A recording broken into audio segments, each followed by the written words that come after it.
গতকালকের ঘটনাও তারই অংশ।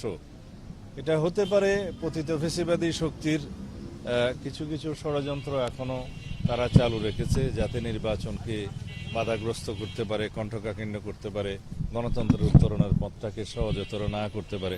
কিন্তু তাদের সেই প্রচেষ্টা কখনো সফল হবে না। এদেশের মানুষ প্রতিজ্ঞাবদ্ধ এবং অঙ্গীকারাবদ্ধ, গণতন্ত্রে তারা ফিরবেই এবং একটি সুষ্ঠু নিরপেক্ষ অবাধ নির্বাচনের জন্য আমরা সবাই অপেক্ষা করছি, সারা জাতি অপেক্ষমান। ইনশাআল্লাহ সবার ঐক্যবদ্ধ প্রচেষ্টায় এবং সকল রাজনৈতিক দলগুলোর আন্তরিকতায় আমরা সেই নির্বাচনী বৈতরণী খুব সহজভাবে পার করতে পারব। আর সবাই শেষ পর্যন্ত তাদের অনেক দাবি থাকলেও নির্বাচনের জন্য সবাই প্রতিশ্রুতিবদ্ধ এবং তারা গণভোটের বিষয়ে, নির্বাচনের বিষয়ে, বিভিন্ন সময় বিভিন্ন দাবি বা যুক্তি উত্থাপন করেছিল, অভিযোগ উত্থাপন করেছিল এবং আমার মনে হয় তারা শেষ পর্যন্ত বুঝতে পেরেছে এখন তাদের যদি কোনো অভিযোগ থাকে নির্বাচনের লেভেল প্লেয়িং ফিল্ড এবং ইত্যাদি সম্পর্কে, সেগুলো নির্বাচন কমিশনে তারা জানাবে। নির্বাচন কমিশন এবং সরকার মিলে সেটা যথাযথভাবে অ্যাড্রেস করবে, সেটা আমরা আশা করি।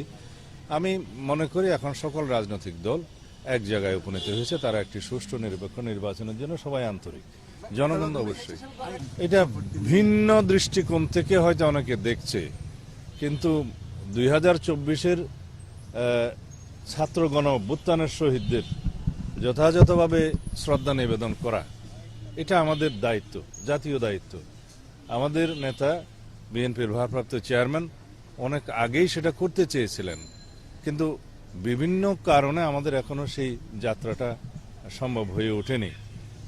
এই শহীদদের প্রতি বিনম্র শ্রদ্ধা নিবেদন করা এবং তাদের কবরে জিয়ারত করা এটা জাতির প্রত্যাশা।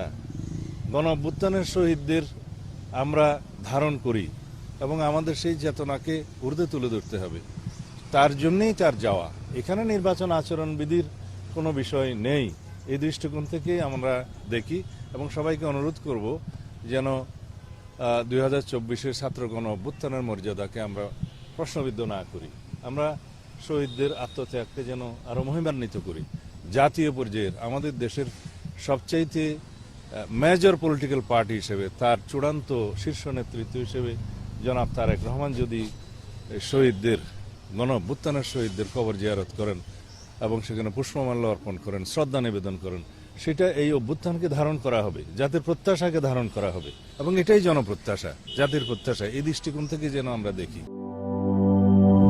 জীবনের সাথে চলে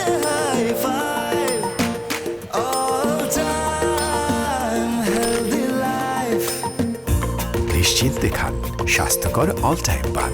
অল টাইম হেলদি লাইফ।